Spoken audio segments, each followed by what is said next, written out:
തക്കാളി രസം ഉണ്ടാക്കാനായി 4 വലിയ തക്കാളി വട്ടത്തിലരിഞ്ഞ് വെക്കണം.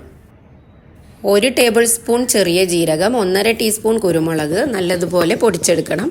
അതിലേക്ക് 1 ചെറിയുള്ളിയും 5-6 അല്ലി വെളുത്തുള്ളിയും കൂടെ ചതച്ചിട്ട് മാറ്റി വെക്കണം. 2 കപ്പ് വെള്ളത്തിലേക്ക് അരിഞ്ഞു വെച്ച തക്കാളിയും 1 പിടി മല്ലിയിലയും ആവശ്യത്തിന് ഉപ്പും കൂടെ ചേർത്തിട്ട് തിളപ്പിക്കാനായിട്ട് വെക്കണം. തക്കാളി നല്ലതുപോലെ വെന്ത ശേഷം തണുക്കാനായിട്ട് വെക്കണം. തക്കാളിയുടെ തൊലി ഇതേപോലെ എടുത്ത് മാറ്റണം.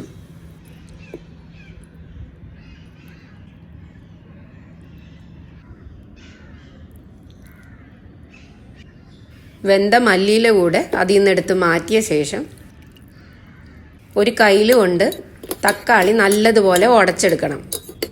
ഒരു ചെറിയ കഷ്ണം പുളി വെള്ളത്തിൽ കുതിർത്തിയത് കൂടെ ഇതിലേക്ക് ചേർക്കണം. 2 കപ്പ് വെള്ളം കൂടി ചേർത്ത് ഒന്നുകൂടെ തിളപ്പിക്കാനായിട്ട് വെക്കണം.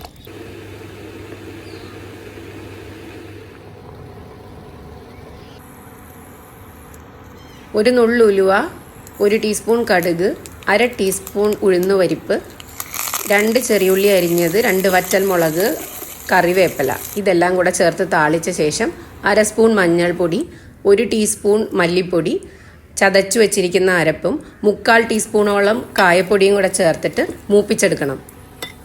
അത് രസത്തിലേക്ക് ചേർക്കണം.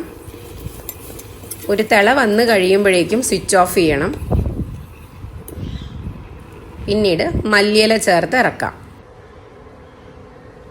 തക്കാളി രസം റെഡി.